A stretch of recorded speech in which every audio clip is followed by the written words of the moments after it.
Hello everyone, कैसे हो? अच्छे हो? मैं भी बहुत अच्छा हूँ। यार ये बताओ कि जब हमारे पेरेंट्स किसी दुकान में शॉपिंग करने जाते हैं तो अक्सर क्या कहते हैं, भैया थोड़ा सा कुछ अलग दिखाना, समथिंग स्लाइटली डिफरेंट, वैरायटी। आज मैं भी वही करने वाला हूँ by telling you about a very unique indigenous sport of India. मैं हूँ Manish Bhatavia and you watching the Fit India Ek Bharat श्रेष्ठ भारत शो। और आज जिस स्पोर्ट की मैं बात करने वाला हूँ, it's a different ball game altogether। मैं आपको बोल रहा हूं कि ये स्पोर्ट आपको लगेगा वॉलीबॉल जैसा, लेकिन ये वॉलीबॉल है नहीं। इस इंडिजिनस स्पोर्ट ऑफ इंडिया का नाम है शूटिंग बॉल। ऐसा माना जाता है कि शूटिंग बॉल का इतिहास भारत में आजादी से भी पहले का है। ऐसा मानने की मुख्य वजह ये है कि ये खेल जितना भारत में पॉपुलर है उतना ही पाकिस्तान में भी फेमस है। शुरुआत में इस खेल को लोग मेनली फिटनेस पर्पस से खेलते थे। 2 टीमें होती थी और मैदान के बीच में एक रस्सी बांध के कपड़े की गेंद से शूटिंग बॉल का खेल खेला जाता था। खेल का मुख्य उद्देश्य होता था गेंद को अपने विरोधी के कोर्ट में डालना। क्योंकि इस खेल में पावर, स्टेमिना, फुर्ती और फ्लेक्सिबिलिटी की काफी जरूरत होती थी, इसलिए लोग इस खेल को फिटनेस के लिए ही काफी अच्छा मानते थे। धीरे धीरे रस्सी की जगह नेट का यूज होने लगा और कपड़े की जगह लेदर बॉल का उपयोग शुरू हो गया। इसके अलावा ये खेल एक निश्चित कोर्ट में भी खेला जाने लगा। शूटिंग बॉल का क्या सफर, हिंदी वाला सफर रहा है। What a journey from being just a fitness activity to being a full blown sport at the top level. अब ये शूटिंग बॉल का खेल इतना जो इवॉल्व हुआ है, जाहिर बात है उसमें उसके रूल्स और रेगुलेशंस और फील्ड ऑफ प्ले और बाकी फॉर्मेलिटीज भी काफी चेंज हुई होगी। And I know you are curious to find out what they are. Notepad लो, पेन लो, लिखना शुरू करो। Here they are.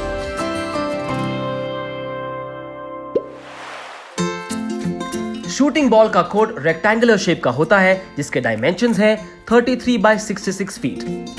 कोर्ट के बीचों बीच नेट होती है जो कोर्ट को 2 इक्वल हिस्सों में बांटती है, और उस नेट के ठीक नीचे खिंची इस लाइन को सेंटर लाइन कहा जाता है। दोनों ही साइड के कोर्ट्स में एक नेटमैन लाइन होती है जो सेंटर लाइन से 11 फीट की दूरी पर होती है। प्लेइंग एरिया के चारों ओर 2 मीटर तक का फ्री जोन भी होता है। आपको ये भी बता दूं कि कोर्ट में जो भी लाइनें खींची होती हैं, उसकी चौड़ाई 2 इंच की होती है। एंड लाइन के पीछे दोनों तरफ 8 बाय 8 फीट का एरिया होता है, जिसे सर्विस जोन कहते हैं। नेट की हाइट सीनियर और जूनियर बॉयज के लिए 8.1 फीट की होती है, वहीं गर्ल्स और सब जूनियर बॉयज के लिए नेट की हाइट 7.8 फीट की होती है। नेट की लेंथ 34 यानी कि 34 फीट और विड्थ 1 मीटर होती है, और ये नेट 6 सेंटीमीटर स्क्वायर के बने होते हैं। शूटिंग बॉल में इस्तेमाल किया जाने वाला बॉल सॉफ्ट लेदर का बना होता है और उसके अंदर ब्लैडर होता है।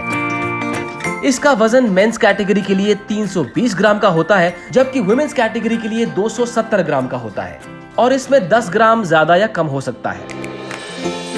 बॉल का सर्कमफ्रेंस 55 से 58 सेंटीमीटर का होता है, और इसमें इनसाइड प्रेशर 24 पाउंड के आसपास का होता है। कमाल है यार, अलग अलग कैटेगरीज में नेट की हाइट अलग, बॉल का साइज अलग। एंड आई एम श्योर अब तक तो आपको यकीन हो गया होगा कि शूटिंग बॉल का ये स्पोर्ट भले ही दिखता हो वॉलीबॉल जैसा, लेकिन है एकदम अलग, राइट? नो? अगर अब भी कंफ्यूजन है तो फिकर नॉट, मुझे यहाँ पर किस लिए रखा गया है। अब मैं आपको बताऊंगा कि शूटिंग बॉल का ये खेल खेलते कैसे हैं, कौन से अलग अलग स्किल्स चाहिए, and a few other regulations that you need to know before you step on to the court to play shooting ball.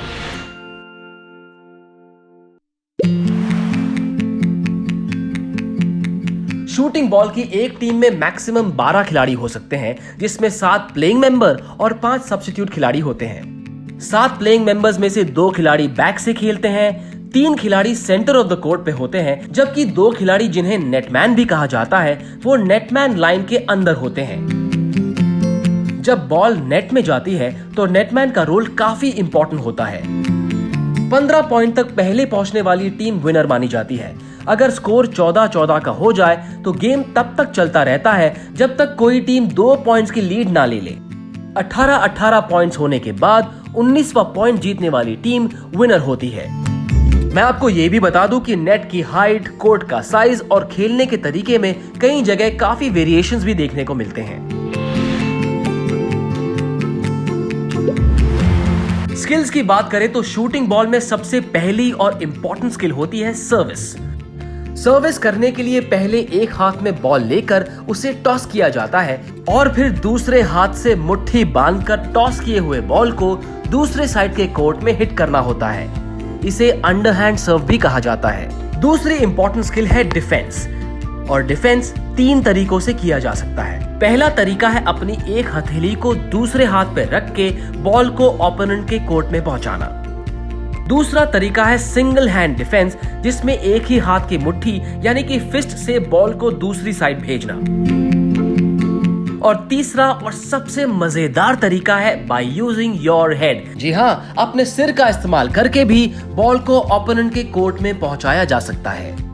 अब डिफेंस से आते हैं ऑफेंस पर, यानी अटैक कैसे करें। अटैक करने के लिए सबसे ज्यादा इस्तेमाल किया जाने वाला तरीका है दोनों हाथों की उंगलियों को इंटरलॉक करके पूरे फोर्स के साथ बॉल को ओपोनेंट की ओर फेंकना। कमाल की बात यह है कि अटैक करने के लिए जंप शॉट भी मार सकते हैं। अटैक करते समय बॉल अगर नेट में चली जाए तो नेटमैन का रोल काफी इंपॉर्टेंट होता है। नेट में गई बॉल को ग्राउंड पे टच होने से पहले वो वापस अपने कोर्ट में टॉस करता है, जिसे उसकी टीम का कोई भी मेंबर ऑपोजिट कोर्ट में अंडरहैंड डिफेंस से फेंक सकता है। हर मैच शुरू होने से पहले एक टॉस होता है, जहां जीतने वाले कैप्टन को ये तय करना होता है कि उसे साइड सिलेक्ट करनी है या फिर पहले सर्विस करना है। ज्यादातर मैचेस या तो बेस्ट ऑफ 3 या फिर बेस्ट ऑफ 5 फॉर्मेट में खेले जाते हैं। एक सेट के दौरान हर टीम मैक्सिमम 2 प्लेयर्स को सब्स्टिट्यूट कर सकती है।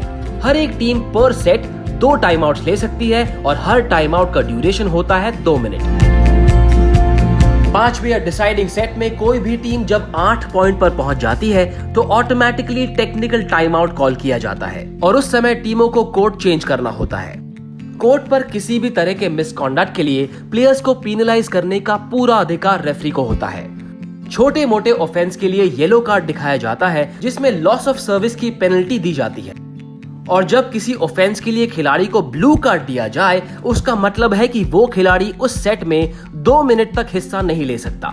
सबसे ज्यादा सीवियर पेनल्टी होती है रेड कार्ड में। अगर किसी प्लेयर को किसी बड़े ऑफेंस के लिए रेड कार्ड दिखाया जाता है तो उसे उसी समय प्लेइंग अरीना से बाहर चले जाना होता है, जिसे डिस्क्वालिफिकेशन भी कहते हैं। शूटिंग बॉल का ये स्पोर्ट किसी पॉपुलर बॉलीवुड फिल्म से कम नहीं, क्योंकि इसमें है एनर्जी, एक्साइटमेंट, पंचेस और स्मैशेस, जो बनाता है इसे एक super hit sport. It is an absolute pot boiler. और वैसे भी अगर किसी स्पोर्ट में ये सारी चीजें ना हो तो उसे देखने का या खेलने का क्या मजा, राइट? अब इस स्पोर्ट की खासियत ये भी है कि इसमें एक अनोखा फॉर्मेट है और चैलेंजिंग स्किल सेट्स की भी रिक्वायरमेंट। ऐसे ही थोड़ी इंडिया में पॉपुलर हो रहा है, और दुनिया भर में भी इसके अलग अलग तरह के इवेंट्स होते हैं।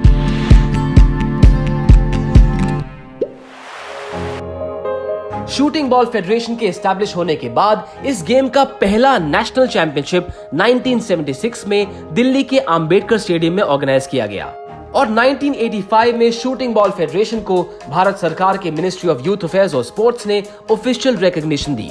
2018 में एशियन शूटिंग बॉल फेडरेशन ने भी shooting ball federation of India को ऑफिशियल मान्यता दे दी। आज के समय में भारत में शूटिंग बॉल के कई टूर्नामेंट्स ऑर्गेनाइज किए जाते हैं, जिसमें अलग अलग कैटेगरी के नेशनल चैंपियनशिप्स और ऑल इंडिया टूर्नामेंट्स के अलावा एक भारत श्रेष्ठ भारत अभियान के तहत कराए जाने वाले जोनल टूर्नामेंट्स भी शामिल है। आज शूटिंग बॉल का ये खेल न सिर्फ भारत और पाकिस्तान बल्कि यूएसए, कनाडा और कई अफ्रीकी देशों में भी काफी पॉपुलर है। अरे वाह, नॉट जस्ट इन इंडिया बल्कि दुनिया भर में ही शूटिंग बॉल पॉपुलर हो रहा है। Very good. वैसे नॉट जस्ट प्रॉपर प्लेयर्स बल्कि आम इंसान भी इसे खेलता है एज अ फिटनेस रूटीन और एज अ हॉबी। और ये हो भी सकता है, हो भी सकता है कि अगर आप इस स्पोर्ट को सीखना खेलना शुरू करें, you might be able to compete at the top level. है ना पूरी दुनिया दीवानी स्पोर्ट की। यही तो पावर है इंडिया के इंडिजिनस स्पोर्ट्स का। And I will be back very soon with the story of yet another indigenous sport of India on the Fit India Ek Bharat श्रेष्ठ भारत शो। तब तक आप किसी कोच को ढूंढो और शूटिंग बॉल को सीखना खेलना शुरू करो। एंड हाँ, please record a video of you playing this sport, मतलब शूटिंग बॉल का शूटिंग करो और पूरी दुनिया को वो वीडियो दिखाओ। थोड़े पॉपुलर हो जाओगे, right? I will see you soon. तब तक स्टे फिट और जय हिंद।